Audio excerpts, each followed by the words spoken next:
Assalamualaikum to Dr. Ummu Atiyah. My name is Nur Rabiatul and these are my group mates, Harinnath, Zahin, Amir and Najmie.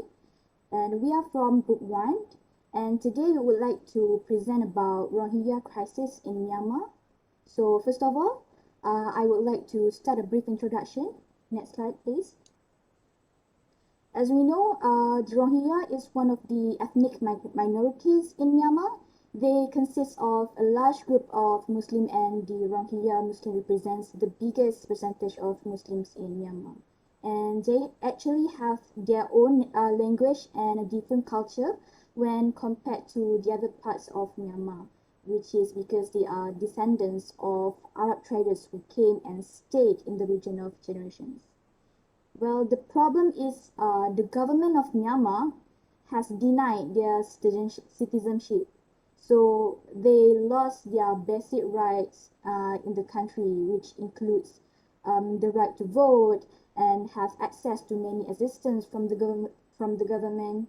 However, it gets worse when, according to Amnesty International, the Rohingya women and young girls were also raped and abused by the Myanmar military, where villages were also burned and destroyed, and the people were attacked and killed without mercy. So basically, this humanitarian crisis is not new because they have been discriminated for decades. They are just being widely known with the help of technology and social media that open the eyes of the world. So to escape the violence faced in their own land, Myanmar, some fled to other neighboring countries for the sake of the continuation of their lives, hoping for better life opportunities. They have to escape in boats and brought nothing with them and fled with neighboring countries to escape violence in Myanmar, which has caused hundreds of them to face fatality. So their journey to Bangladesh lasts for several weeks only. However, the migration of the Rohingya to Bangladesh affects the country economically, socially, and environmentally. Next, we'll look at the development of the crisis.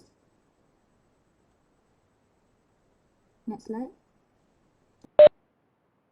Okay, so moving on to the development of the Rohingya crisis. Okay, so according to Human Rights Watch official website, it has been explained and detailed that the crisis faced by the Rohingya has been ongoing since the 1970s. In 1977, Operation Nagamin, in other words, the Dragon King, was launched in Rakhine, state of Myanmar. It was claimed to be an effort to register citizens and remove foreigners.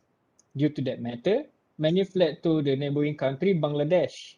It was reported that by 1978, more than 200,000 Rohingya had done so, fleeing the Myanmar to Bangladesh. These refugees reported that the Burmese army had forcibly dislodged them from their properties, and some of them were raped and murdered. This army brutality done towards the Rohingya did not stop there and has been ongoing to date. Somehow, due to lack of technological advancement back in those days, years causing the world to not be really aware of what is going on in that country compared to now.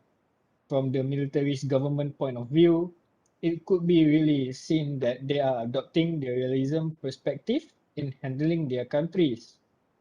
A realist conception of power can more or less be understood as the capacity to cause others to act or not to act in ways in which they would not act or would have acted otherwise. Due to the differences, the Rohingya were embraced to their ethnicity and religious belief. They are being violated by the government of Myanmar. Somehow, the humanitarian crisis in Rakhine state of Myanmar started to get the attention of the world in 2017, that is around 4 to 5 years ago. As reported, since the end of August 2017, there are at least more than 700,000 refugees from Myanmar migrating to Bangladesh.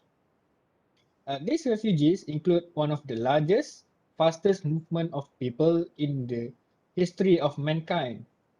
Rohingya, on the other hand, also known as the Muslim minority ethnic group who live in Buddhist country, which is Myanmar, are escaping to what the United Nations once said about genocidal violence that happens for decades of persecution and human rights abuse. Thousands of humans moved into Cox's Bazar district at Bangladesh. It was estimated that at least 200,000 refugees joined the other Rohingya who managed to fled many years before. Until today, there are at least 880,000 of Rohingya refugees without a state who live in the world's biggest and most densely populated in the world. As reported, most of the refugees are children. Furthermore, on the March of 22, 2021, their disaster got even worse after the massive fire that burned down the Cox's Bazar in Bangladesh, destroying more than 10,000 of shelters, food distribution and clean water and sanitation facilities. Those wildfires also destroyed 4 out of 34 camps and made 45,000 people have to be displaced. The cruelty against Rohingya in Myanmar has been defined as extermination ethnic by the UNHCR. The Prime Minister of Bangladesh at that time has sent 5 points of proposal to settle the Rohingya crisis. Myanmar must stop the violence against Rohingya ethnic. The UN Secretary General must immediately send their fact-finding mission delegate to Myanmar. And Myanmar civil must be protected without irrespective of their religion and ethnicity to ensure the sustainable arrival to Myanmar for all Rohingya refugees in Bangladesh. The government of Myanmar have requested to stop the military power and violence in Rakhine State by the UN Security Council. That's all for my part. Moving on to the next section, which is the causes of the Rohingya crisis. Thank you, Amir. My name is Muhammad Zahin Asyraf bin Hisham. My metric number 272020. Now I will continue to discuss on the causes of the Rohingya crisis. So basically, as you can see on the screen, there are two major causes of Rohingya crisis in Myanmar. The first one is the difference in religion and ethnic. The Myanmar Rohingya crisis has become a serious issue in the international realm, but the tension between the Buddhist and Muslim in Myanmar has deteriorated radically since 2017. So the difference in the religion and ethnic is one of the root causes of the Rohingya crisis in Myanmar. Majority of the Buddhists in Myanmar are taught and they are brainwashed to hate the Islams in Myanmar, especially the Rohingya people, since a violence took place in Rakhine State on 2012. So uh, the Myanmar people was taught by a nationalist group, which is supported by the Myanmar military, to boycott, to discriminate the Muslim in Myanmar, especially the Rohingya Muslim. So the ultra nationalist group also was taught by their religious leaders and also politicians to create hate to the Muslims in Myanmar. Besides, the unacceptance of the Rohingya by the Myanmar government also contributes to the hate of Buddhists towards the Islam in Myanmar. The citizenship is very important in Myanmar, and the citizenship is very important for individual to claim their rights, to claim their privileges in a particular country, and Rohingya people are left behind, where it leads to abuse, a lot of abuse among the Muslim in Myanmar, a lot of violence, and this group of people are not given the freedom to move. So basically, the cause of religious leaders and the government of Myanmar itself has led the Buddhists of Myanmar to hate the Rohingya Muslims in Myanmar. So the second causes is the massive military operations towards the Muslim in Myanmar. The massive military operations on violence and also abuse by the Myanmar military force is also a driving cause for the Rohingya crisis in Myanmar. There are series of military operations or known as genocide violence launched by the Myanmar military force since 1962 and then 1978 and then 1992, 2012, 2016 and the latest is 2016. So basically the military operations are namely as ethnic cleansing. So the recent operation carried out by the military in 2017 focused on ethnic cleansing in Myanmar and caused thousands of deaths and displacement of the Rohingya Muslims. Besides, obviously the women and also the girls of Rohingya Muslims also uh, has been abused and also used as a sex object where they are raped and abused by the military forces. So, to conclude, the Rohingya people are known to be one of the most persecuted populations in the world.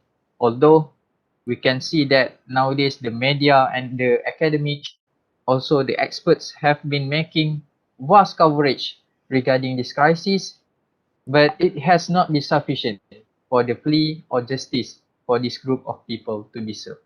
Thank you. That's all from me. Thank you. Okay. Alright, now we're moving on to the effects of the Rohingya crisis. So the first effect is on neighboring countries, of course. According to Kudrat 2020, the Rohingya crisis has an economical impact on Bangladesh with low tourist turnout.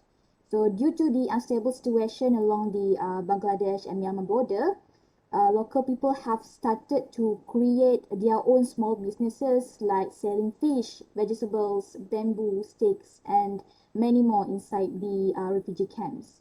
So the second effect is on hunger and health issues. So because the Rohingya population will grow fast in coming years, this will affect additional pressure on health, food, jobs, and other basic needs. So then, because of poor sanitation in the refugees camps, diseases will be easily spread among them. Besides that, they might also face the scarcity of safe drinking water in the coming days. And the last health issue is about respiratory disease because they do not have enough ventilation in their camp to let the smoke go out while they are cooking. So the next concern is about lack of education facility. So the Rohingya children never really got a chance to get a quality education. However, families could only afford to send their children to Maktab, which is a Islamic education institute near the camps. And furthermore, the crisis also leads to human trafficking issue such as prostitution, which involves a lot of syndicates to smuggle the Rohingyas who wanted to leave their camps, according to Gulu 2015. So this can also be due to the female refugees are facing poverty. So some sources believe that the flow of Rohingya refugees fleeing away from Myanmar will intensify the trade and use of narcotic drugs in the city or even villages of Bangladesh. So furthermore, Myanmar also claims that a lot of their children were pushed into the crime world because they will be able to work legally in Myanmar according to Kudrat 2020. So moreover, the refugee also experience identity crisis. Identity loss. The Rohingya suffered with this crisis for a very long time, as we know. So they are considered to not have a nationality. They were also identified by the Myanmar government as illegal Bengali immigrants to Myanmar, while the Bangladesh government identified them as Myanmar people who were forcefully displaced. After that, the crisis also triggers a national defense for Bangladesh because the refugee camp is located near the borderland, so it will not receive enough supervision to provide shelter for rebellion groups and became a base for its operations, or even became the recruitment place. So if Bangladesh did not supervise it really well, there is a chance it will become a transnational facility for the spread of weapons, drugs, and illegal things. So the national defense issue will also lead to bilateral tensions. So this because usually refugee camps will be located in the border area between two countries, and every activity will be carried near the border itself. So it is feared that any activity that exists will have an impact on neighboring countries. If this case happens, normally the neighboring country will be on the defensive against it for the good of their countries. So, okay, so that's all from me. I will pass the floor to the next presenter. Okay, Assalamualaikum warahmatullahi wabarakatuh and good day to everyone. My name is Najmie Haikal, 273052, and I will continue with the response of the international community towards the Rohingya crisis. So, let's start with some briefing. The Rohingya refugee crisis has managed to get attention on the international level due to the brutality and abuse this group of minority are facing. The crisis has left a great impact not only toward the Rohingya population but also Myanmar itself.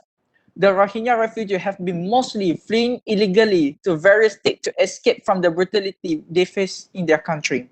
Some of the countries are Bangladesh, Malaysia, Thailand, Pakistan, and Indonesia. So some countries accept them with condition and some countries do not accept them. Although states are accepting this refugee, they have no legal status in the particular state where they are considered to be illegal immigrants. So in response to this crisis, many states and non-state actors have been playing roles in solving this humanitarian crisis in Myanmar. Next slide.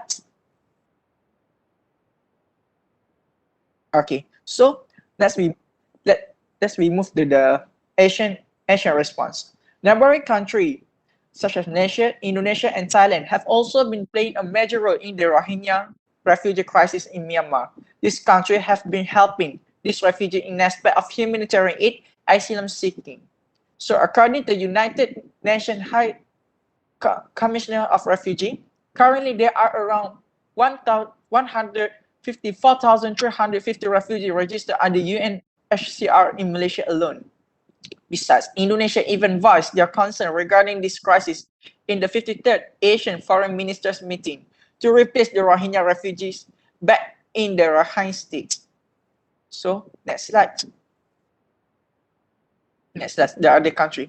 So, the other country, like Gambia, a country from West Africa, also want to get justice for the Rohingya crisis issue to the International Court of Justice due to the brutality by Myanmar militants that's Madya. As this issue was not valid in the ICJ, it was brought out to the International Criminal Court, ICC, for justice. Countries like the United States, Canada, South Korea have been providing humanitarian aid for this group of people.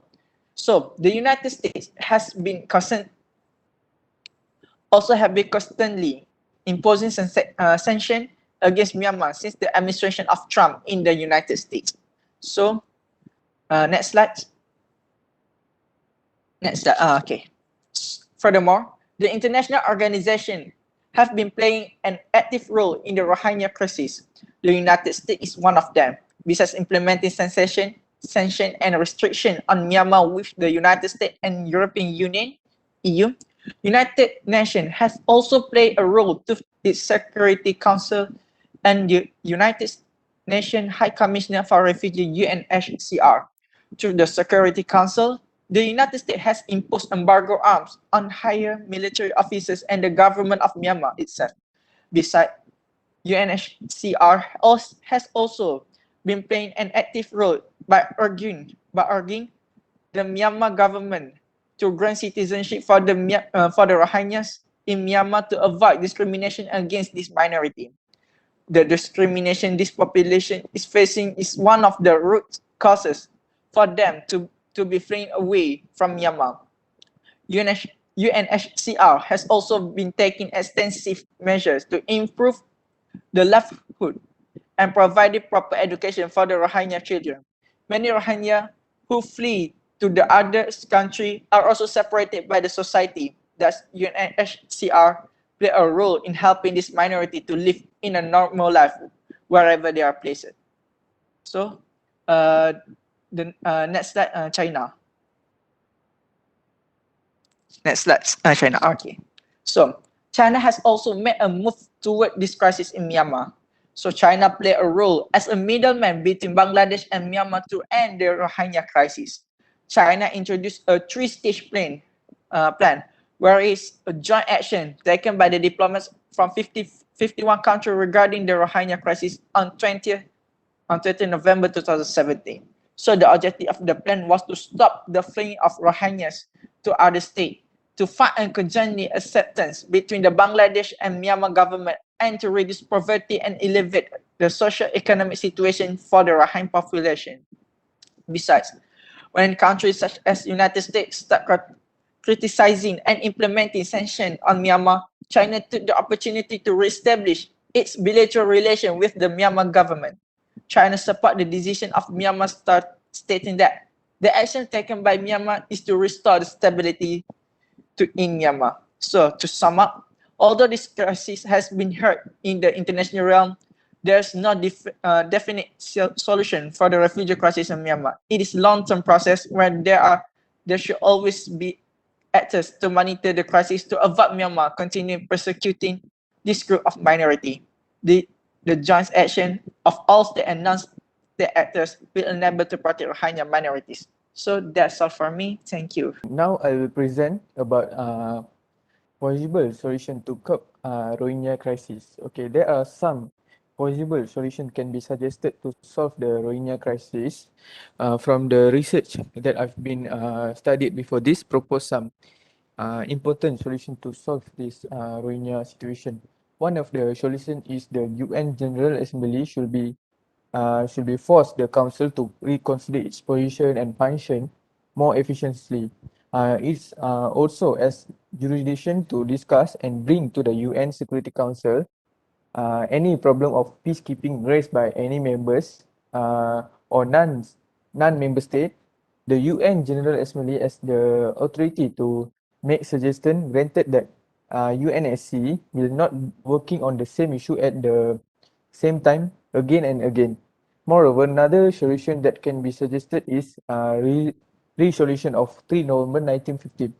The UN General Assembly established a significant policies to engage in the Korean War, especially to protect the people of South Korea against the brutality of Soviet Union and China-backed communism, North Korea. To be explained more, the purpose of resolution of 3 November is to uniting for peace. And then the international community may now use history to help save the troubled Rohingya people, because the same parties, the Russian Federation and China, are involved in Rakhine, using their veto power to defend Myanmar. The same strategy may be used to deploy a humanitarian mission to return the Rohingyas to their native lands. Moreover, another possible solution that should be taken to solve this refugee issue is responsibility to protect R2P can be extremely successful strategy of resolving the problem. Bangladesh government should take steps to prevent the emergence of R2P to safeguard the Rohingya people. The primary goal of adopting R2P was also to promote the term of humanitarian. Next slide, please.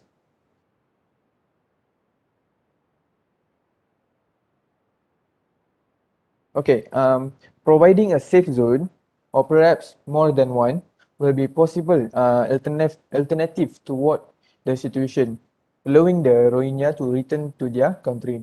Bangladeshi Prime Minister Sheikh Hasina, dubbed the Mother of Humanity at the time, suggested a 5-point plan which also include this safe zone. To explain more, the UN approved safe zone can help to safeguard the Rohingya if the Myanmar military as well as administration are unable to assure the safety of Rohingya people, and international force will be stationed in Rakhine to provide safe areas against for migrants. The UN can indeed establish a new humanitarian effort in Rakhine province that will solely return to the Rohingya to their holy motherland. The fourth and perhaps most delicate but efficient long-term resolution is an UN authorized independent referendum to allow the Rohingya the right to determine if the refugee prefer to live underneath Myanmar unkind dictatorship. We can see that this strategy was effective in South Sudan, East Timor, and Eritrea, whereby independence or freedom may be provided oppressed people with significant opportunities to advance their abilities. We believe that an impartial referendum overseen by the UN is a far better choice than battling in a military dictatorship. Okay, next slide.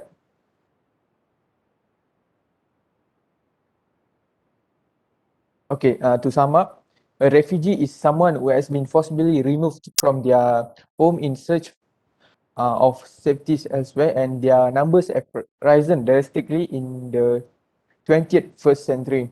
Greater government commitment and efforts, as well as information and voice reflecting former refugees' experience, should be of primary emphasis for the government in the future years to secure the protective measure required for the refugee complete integration into society.